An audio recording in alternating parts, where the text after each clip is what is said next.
दोस्तों, अज्ञान से मुक्ति ही मोक्ष है।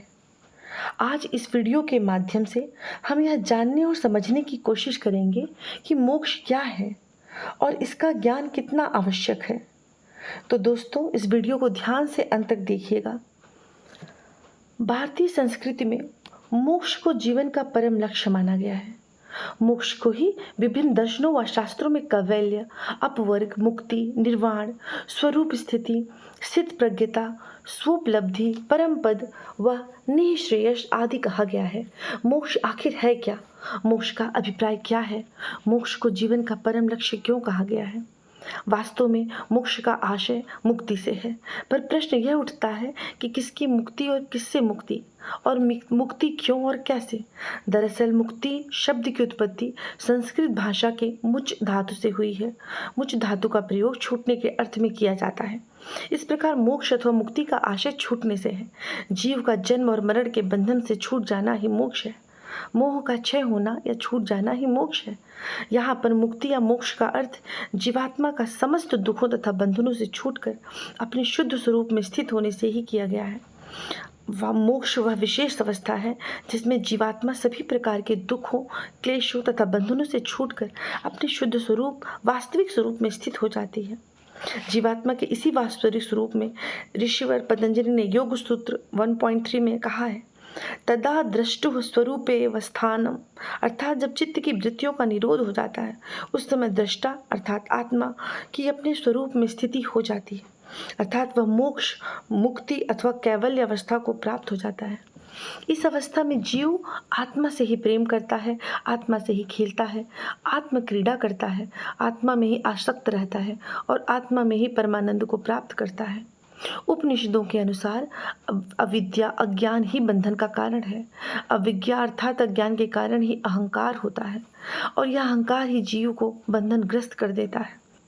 बंधन की अवस्था में जीव को ब्रह्म, आत्मा व जगत के वास्तविक स्वरूप का ज्ञान नहीं रहता। फलस्वरूप जीव इंद्रियों, मन, बुद्धि अथवा शरीर से तादात्म्य करने लगता है। आत्मा शरीर, इंद्रिय और मन से भिन्न है, परंतु अज्ञान के कारण जीवात्मा स्वयं को शरीर, इंद्रिय व मन से भिन्न नहीं समझती। इसके विपरीत वह शरीर, इंद्रिय और मन को अपना अंग समझने लगती है। इन विषयों के साथ वह तादात्म्यता हासिल कर लेती है। इसे ही बंधन कहते हैं। बंधन को उपनिषद में ग्रंथि भी कहा गया है। ग्रंथि का अर्थ है बंध जाना। मुंडक उपनिषद में अविद्या को ग्रंथि कहा गया है, जिसे खोलने पर ही आत्मा का दर्शन संभव है।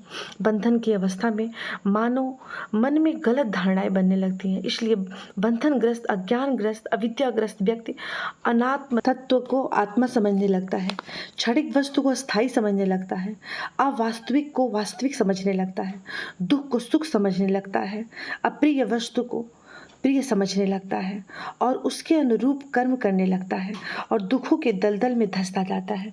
जैसे नीले रंग का चश्मा पहने हुए व्यक्ति को संसार नीला दिखाई पड़ने लगता है, वैसे ही बंधनग्रस्त, अज्ञानग्रस्त व्यक्ति को दुख सुख प्रतीत होने लगता है, अर्थात अवास्तविक ही वास्तविक प्रतीत होता है। पर जब वह नीले रंग का चश्मा उतार लेता है और किसी पारदर्शी चश्मे से इस दुनिया को देखता है तो उसे यह दुनिया अपने वास्तविक रूप में दिखाई पड़ने लगती है। बंधन की अवस्था में आत्मा को सांसारिक दुखों के अधीन रहना पड़ता है।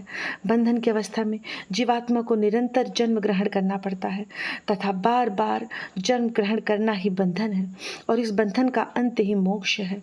इस बंधन से मुक्त हो जाना ही मुक्ति है। मोक्ष दुख के पूर्ण निरोध की अवस्था है। मोक्ष को अपवर्ग भी कहा गया है। अपवर्ग का अर्थ है शरीर और इंद्रियों के बंधन से आत्मा का मुक्त हो जाना।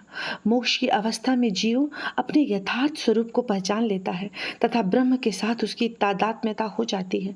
इस प्रकार मोक्ष अथवा मुक्ति ब्रह्मात्मैक्य बोध है, अर्थात ब्रह्म और आत्मा की एकता का, अभिन्नता का ज्ञान अथवा बोध की मोक्ष है, मुक्ति है, कैवल्य है, निर्वाण है, स्वोपलब्धि है।